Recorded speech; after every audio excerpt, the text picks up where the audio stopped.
हरितालिका तीजले एकताबद्ध भएर अगाडि बढ्न महिलाहरूलाई प्रेरणा गर्छ। एमाले अध्यक्ष केपी शर्मा ओली रेखा थापा मोरङबाट चुनाव लड्ने घोषणा।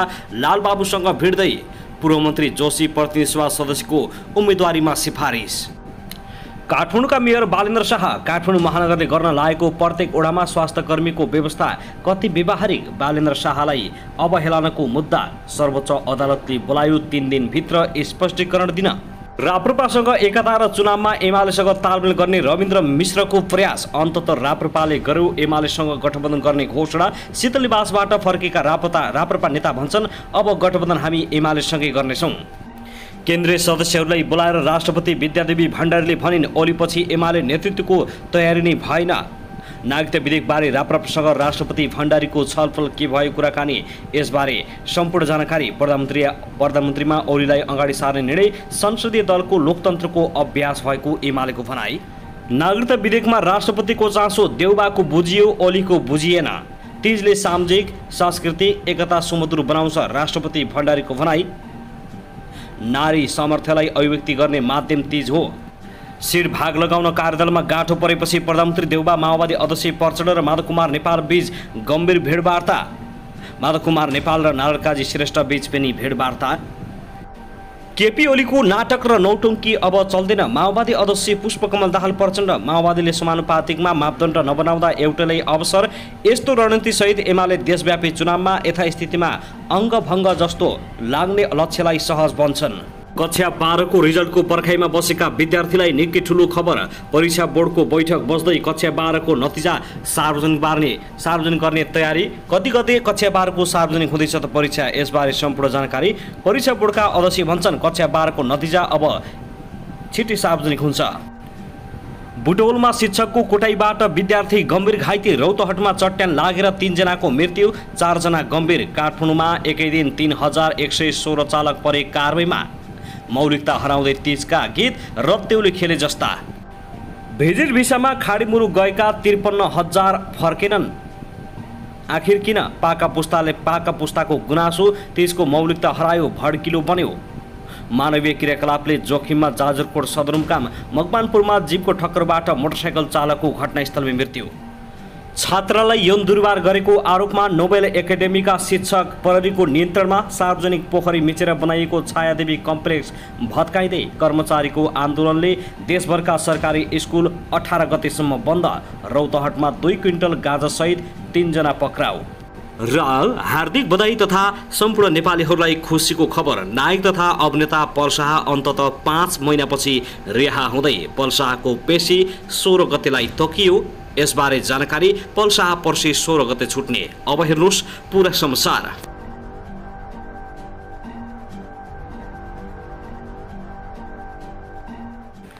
दर्शक नमस्कार। युट्युब च्यानल नेपाली खबर मिडियामा तपाईहरूलाई हार्दिक स्वागत छ। यदि हाम्रो च्यानललाई अहिलेसम्म सब्स्क्राइब गर्नुभएको छैन भने सब्स्क्राइब गरी नजिक रहेको बेल आइकन दबाई हामीसँग जोडिनुहोला। दर्शक सदाझै आज पनि हामी तपाईहरुमाझ देशभरका विभिन्न खबरका साथ उपस्थित भइसकेका छौं। यो भिडियोलाई अन्तिमसम्म हेरी हामीले साथ दिनुहोला। दर्शकबिन हाम्रो मेहनतको लागि एउटा सानो लाइक गर्न भनी नभुल्नुहोला। कहाँदेखि हेर्दै हुनुहुन्छ के भन्न चाहनुहुन्छ तपाईँको मनमा लागेको प्रतिक्रिया अवश्य पनि कमेन्ट गर्न नभुल्नुहोला। दर्शकबिन के तपाईँ हाम्रो च्यानलमा नियमित श्रोता हुनुहुन्छ? यदि नियमित हुनुहुन्छ भने तल कमेन्ट बक्समा नियमित अथवा रेगुलर लेख्नुहोस्। यदि तपाईँ नयाँ हुनुहुन्छ भने सब्स्क्राइब गरी जोडिनुहोस् ताकि नयाँ अपडेटका साथ हामी तपाईहरुमाझ दैनिक रूपमा उपस्थित हुने गर्दछौँ। हाम्रा अपडेटहरू तपाईहरूलाई के कस्तो लागिरहेका छन् सल्लाह सुझाव प्रतिक्रिया कमेन्ट बक्समा छोड्न नभुल्नुहोला। दर्शकबिन आउनुहोस् अब पहिलो खबरतर्फ लागौं। जिल्ला प्रहरी कार्यालय पर्वतले बाल यौन दुराचार कसुरका फरार प्रतिवादीलाई 19 महिनापछि पक्राउ गरेको छ। जिल्ला प्रहरी कार्यालय पर्वतका सूचना अधिकारी प्रहरी निरीक्षक प्रकाश राउतका अनुसार जिल्लाको जलजला गाउँपालिका 2 घर भई हाल वडा नम्बर 4 मा बस्ने 53 वर्षीय शर्मलाल परिवार भनिने सर्वलाल दमाईलाई नियन्त्रणमा लिएको हो। उनलाई पर्वत जिल्ला अदालतले गत 2077 सालको माघ 7 गते बाल यौन दुराचार मुद्दामा 1 वर्ष 5 महिना 19 दिन कैदको फैसला सुनाइएको थियो। अदालतको फैसला सँगै फरार रहेका उनी घरमा नै लुकीछुपी बस्दै आएको सूचना पाएपछि गत भदौ 10 गते साँझ 6 बजेको समयमा नियन्त्रणमा लिएको प्रहरीले जनाएको छ। अदालतले सजायको फैसला सुनाएको 19 महिनापछि प्रहरीको फन्दामा परेका परिवारलाई प्रहरीले आइतबार पर्वत जिल्ला अदालतमा पेश गरेको छ।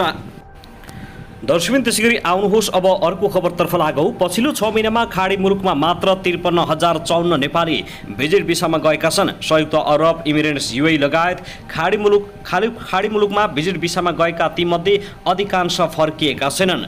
अध्यगमन विभागले तथ्याङ्क अनुसार गत फागुन 27 गतेदेखि भदौ 10 गतेसम्म सबैभन्दा बढी खाडी मुलुक दुबईमा 39,630 जना भिजिट भिसामा गएका छन्। त्यसैगरी कतार 1,386 जना, साउदी अरबमा 1,081, ओमनमा 796, कुवेतमा 528 र बहराइनमा 304 जना भिजिट भिसामा गएका मध्ये अधिकांश फिर्ता भएका छैनन्।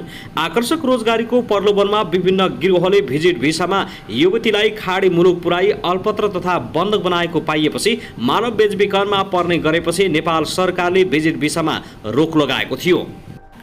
दर्शकबिन त्यसैगरी आउनुहोस् अब अर्को खबरतर्फ लागौँ। अभिनेत्री एवं राष्ट्रिय प्रजातन्त्र पार्टी राप्रपाकी नेत्री रेखा थापा मोरङ क्षेत्र नम्बर 3 बाट प्रतिनिधि सभा चुनावमा उम्मेद्वार सिफारिस भएकी छन्। राप्रपाको स्थानीय कमिटीले मोरङ 3 बाट रेखा थापाको एकल नाम पार्टीमा सिफारिस गरेको हो। उनले आफ्नो चुनावी अभियान पनि सुरु गरिसकेका छन्। मोरङ 3 मा नेकपा एमालेको संगठन बलियो छ। सो क्षेत्रमा एमालेका भानुभक्त ढकाल उम्मेद्वार बनेछन् भने रेखा राप्रपाको महाधिवेशनमा महामन्त्रीको उम्मेद्वार भएकी थिइन्, तर उनी कुन्ती कुमारी शाहीसँग पराजित भएकी थिइन्। दर्शकमान त्यसैगरी आउनुहोस् अब अर्को खबरतर्फ लागौँ। नेकपा एमालेका अध्यक्ष केपी शर्मा ओलीको निर्वाचन क्षेत्र झापा 5 बाट प्रतिनिधि सभा सदस्यमा नेपाली कांग्रेसका 3 जनाले दाबी गरेका छन्। अघिल्लो पटक ओलीसँग पराजित खगेन्द्र अधिकारी, नेविसङ्घका पूर्व उपाध्यक्ष मेदनी सिटोला र विश्वदेव लिङदेनले झापा 5 मा दाबी गरेका हुन्। त्रिचन्द्र क्याम्पसमा प्रधानाध्यापक पेसा छाडेर अधिकारी गत निर्वाचनमा ओलीसँग प्रतिस्पर्धा गर्न पुगेका थिए। यस वर्ष पनि त्यसै क्षेत्रबाट चुनावमा प्रतिस्पर्धा गर्ने गरी संसदमा नागरिकको आवाज उठाउनका लागि उम्मेद्वार बन्न चाहेको अधिकारीले बताएका छन्। राजनीतिक नियुक्ति लिनको निम्ति जागिर छाडेर चुनाव लडेको होइन, पार्टीको शिर उजो राख्न होमिएको हो। अधिकारीले भने वाम गठबन्धनका बेला चुनाव हारिन्छ भन्ने कुरा दुनियाँलाई थाहा हुँदा मलाई थाहा थिएन होला र पार्टीमा उनी संस्थापन निकट मानिछन्। नेपाल विद्यार्थी सङ्घका पूर्व उपाध्यक्ष सिटोला यसपटक झापा 5 मा उठ्ने दाबीसहित सक्रियता बढाएका छन्। 35 वर्षदेखि उनी काङ्ग्रेसको राजनीति गर्दै आइरहेका छन्। सिटोलाले तरुण दलको केन्द्रीय सदस्य, केन्द्रीय प्रचार समिति र विधान मस्यौदा समितिको संयोजक भएर भूमिका निर्वाह गरेका थिए। 35 वर्ष काङ्ग्रेसको राजनीति गर्दै आएको छु, झापा 5 मा मेरो दाबी छ। सिटोलाले भने पार्टीका नेताहरूको पनि सद्भाव मलाई छ। राप्रपाको तथा तटस्थ मत आफूले तान्न सक्ने सिटोलाले बताएका छन्। झापामा डाँसेकर कोइराला पक्षको नेतृत्व सिटोलाले गर्दै आएका छन्। महामन्त्री विश्वप्रकाश शर्माको साथ पनि आफूलाई हुने उनले आशा व्यक्त गरेका छन्। महाधिवेशन प्रतिनिधि लिङदेन प्रतिनिधि सभा निर्वाचनमा ओलीसँग प्रतिस्पर्धा गर्ने मनस्थितिमा छन्। लिङदेन 2074 सालमा माओवादी केन्द्र परित्याग गरी काङ्ग्रेस प्रवेश गरेका थिए। 2064 सालमा लिङदेनले माओवादीबाट ओलीलाई यस क्षेत्रमा हराएका थिए। उनी हालै लोकतान्त्रिक आदिवासी जनजाति महासङ्घको केन्द्रीय सदस्यमा लिङदेन मनोनित भएका छन्। झापा 5 मा दमक नगरपालिका, कमल गाउँपालिका, गौरादह नगरपालिकाको वडा नम्बर 1 देखि 8 सम्म, गौरीगञ्जको 3 देखि 6 वडा पर्छ। कुल 19 वडा रहेको झापा 5 मा स्थानीय तहको निर्वाचनमा नेकपा एमाले 18 वटा वडामा जितेको छ। सत्तारूढ गठबन्धनको समर्थन पाएका राप्रपा उम्मेद्वार राम थापा मेयरमा निर्वाचित भएका छन्। कमल गाउँपालिकामा काङ्ग्रेसले जितेको छ। दर्शकबिन त्यसैगरी आउनुहोस् अब खुसीको खबरतर्फ लागौँ। कक्षा 12 को नतिजा आज मङ्गलबार सार्वजनिक नहुने भएको छ। भोलि बुधबार सार्वजनिक हुने भएको छ। नतिजा सार्वजनिक गर्नका लागि राष्ट्रिय परीक्षा बोर्डले 3 बजेका लागि बोलाएको बैठक स्थगित भएपछि नतिजा सार्वजनिक नहुने भएको हो। त्यसको दिन नतिजा सार्वजनिक नगर्न सामाजिक सञ्जालबाट दबाव आएपछि बोर्डले बैठक सारेको छ। अनिश्चितकालको लागि बैठक सारिएको परीक्षा बोर्डका प्रवक्ता जङ्गबहादुर अर्यालले जानकारी दिएका छन्। आजको बैठक पोस्टपोन गरिएको छ। आज बोर्ड नबस्ने जानकारी फोन मार्फत दिइसकेको छ, तर अब बैठक कहिले बस्छ भन्ने चाहिँ निश्चित भइसकेको छैन। अर्यालले भने सकभर भोलि बुधबार बोर्डले बैठक बसालेर भोलि नै नतिजा प्रकाशन गर्ने तयारी रहेको बुझिएको छ। दर्शकबिन त्यसगरी आउनुहोस् अब अर्को खबरतर्फ लागौँ। 14 वर्षीय बालिकालाई जबरजस्ती करडी गरेको अभियोगमा एकजनालाई प्रहरीले पक्राउ गरेको छ। पक्राउ पर्नेमा हल्दीबारी गाउँपालिका 3 बस्ने 47 वर्षीय चित्रबहादुर गुरुङ रहेको प्रहरीले जनाएको छ। गुरुङलाई हिजो सोमबार दिउँसो प्रहरीले पक्राउ गरेको हो। गुरुङले ती बालिकालाई अस्ति आइतबार बेलुकी जबरजस्ती करडी गरेको भन्ने खबर प्राप्त हुनसाथ जिल्ला प्रहरी कार्यालय झापाबाट खटिएको प्रहरीले पक्राउ गरेको छ। यस सम्बन्धमा प्रहरीले थप आवश्यक अनुसन्धान गरिरहेको जानकारी दिएको छ। दर्शकबिन त्यसगरी राष्ट्रपति विद्यादेवी भण्डारी अत्यन्तै दुखित भएकी छन्। राष्ट्रपति विद्यादेवी भण्डारीले संसदमा छलफल होस् भनेर नागरिकता विधेयक फिर्ता गर्दा गठबन्धनले जवाफ फर्काएको भन्दै गुनासो गरेकी हुन्। संघीय संसदले पास गरेर प्रमाणीकरणका लागि पठाएको विधेयक राष्ट्रपति भण्डारीले 29 साउनमा प्रतिनिधि सभामै फिर्ता गरेपछि यो विषय अड्किएको हो। विधेयक फिर्ता गर्दा पठाएको सन्देशमा पारदर्शिक पहिचान र लैङ्गिक समानता नभएको तथा अङ्गीकृत नागरिकताबारे स्थायी समाधान खोज्नुपर्ने भनिएको छ। तर सत्तारूढ गठबन्धनको निर्णय अनुसार प्रतिनिधि सभाले 2 भदौमा नागरिकता विधेयक हुबहु पास गरेको छ। राष्ट्रिय सभाले भने विधान समिति पठाएको छ। लगतै राष्ट्रपति भण्डारीले सोमबार नेकपा एमाले र काङ्ग्रेसका नेताहरूसँग छुट्टा छुट्टै छलफल गरेकी थिइन्।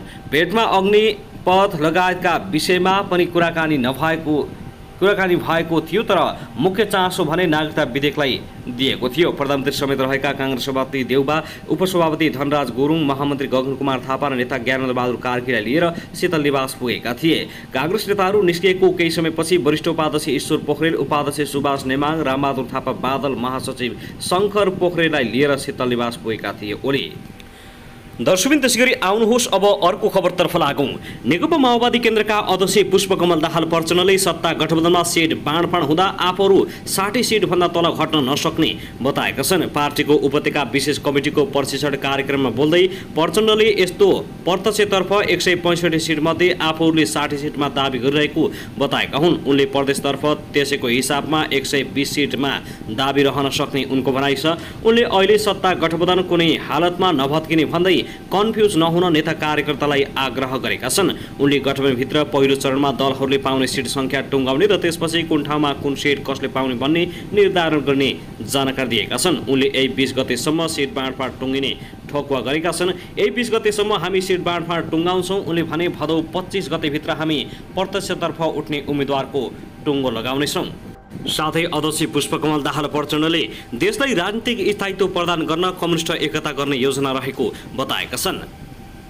कार्यक्रमलाई सम्बोधन गर्दै प्रचण्डले समाजवादको यात्रा पूरा गर्न कम्युनिस्ट एकता आवश्यक रहेको पनि बताएका हुन्। प्रचण्डले भने वामपन्थी गठबन्धन मात्रै होइन, कम्युनिस्ट एकता गरेर देशमा स्थायित्व गर्न खोजिरहेको छु। अहिले पनि जनमत हाम्रै पक्षमा छ। देशको दोस्रो ठुलो पार्टी र वामपन्थी आन्दोलनको पहिलो पार्टी बन्ने अवस्थामा छौँ। प्रचण्डले भने स्थानीय तहको निर्वाचनमा कुन पार्टीले कति मत ल्यायो ठुलो कुरा होइन, मुख्य कुरा स्थानीय तहको निर्वाचन सफलतापूर्वक सम्पन्न हुनु हो। चुनाव नभएको भए देश अराजकताको भूमिमा फस्ने थियो। परिवर्तनलाई संस्थागत गर्ने र विकास तथा समृद्धि मार्फत देशलाई अगाडि लैजाने प्रक्रियामा यो सफलता महत्त्वपूर्ण छ। स्थानीय तहको निर्वाचनमा पार्टीभित्रको आन्तरिक अन्तर्विरोध स्थापना हुन नसक्दा 50 सिट गुमाएको बताएका छन्। उनले भने अन्तर्घात गर्नेलाई आलोचना गर्ने, चेतावनी गर्ने, निष्कासन गर्ने, भण्डाफोर गर्ने योजना छ। गल्ती गर्नेलाई कारबाही र राम्रो गर्नेलाई प्रोत्साहन गर्नुपर्छ। जबसम्म प्रतिगमनकारी प्रवृत्ति परास्त हुँदैन तबसम्म गठबन्धन कायम रहने प्रचण्डले बताएका छन्।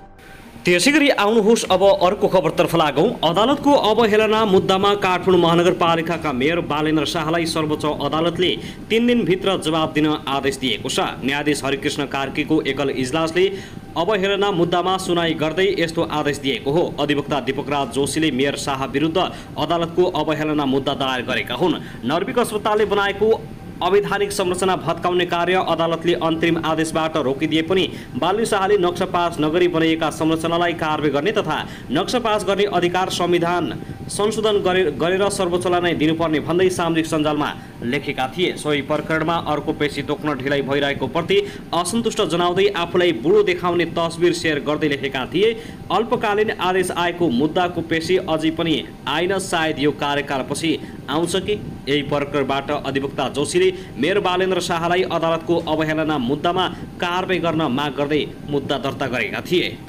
त्यसैगरी आउनुहोस् अब अर्को खबरतर्फ लागौं। 14 वर्षीय बालिकालाई जबरजस्ती करडी गरेको आरोपमा सल्यानबाट एकजनालाई पक्राउ गरिएको छ। कालीमाठी गाउँपालिका 4 का 19 वर्षीय छविलाल गिरी पक्राउ परेका हुन्। विवाह गर्ने प्रलोभनमा पारेर 19 वर्षीय गिरी र सोही ठाउँका 20 वर्षीय मेघराज थापाले लक्ष्मीपुर स्थित त्रिभुवन जनता माध्यमिक विद्यालयमा बोलाई जबरजस्ती करडी गरेको प्रारम्भिक अनुसन्धानमा खुलेको जिल्ला प्रहरी कार्यालय सल्यानले जनाएको छ।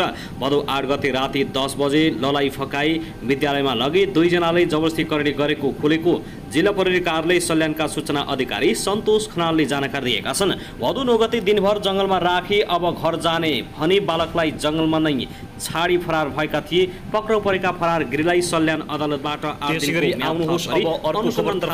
अर्का फरार थापाको एक 17 वर्षीय किशोरी किशोरीलाई बलात्कार गरेको अभियोगमा बौद्धे गाउँपालिका 5 रुमबस्ने 21 वर्षीय कर्मचारी परिषदले शिक्षालाई शनिबार प्रहरी मन्त्रालयले बोलाएको बाध्यता सहभागी किशोरीलाई ललाई फकाई समितिको सोमबार बसेको आकस्मिक बैठकले इलाका प्रहरी कार्यालयको परिषदका उपमहासचिव प्रहरीले उनलाई पक्राउ गरेको घटनाका बारेमा अनुसन्धान समयमा मन्त्रालयले जाने भन्ने अझैसम्म यस्ता जघन्य अपराधको उल्लेख बताएका छन्। वार्ता तथा छलफलका लागि आज नेपाल शिक्षक महासंघको समन्वयमा बसेको बैठकले दिन 7 सदस्यीय वार्ताका लागि समिति गठन भएको छ।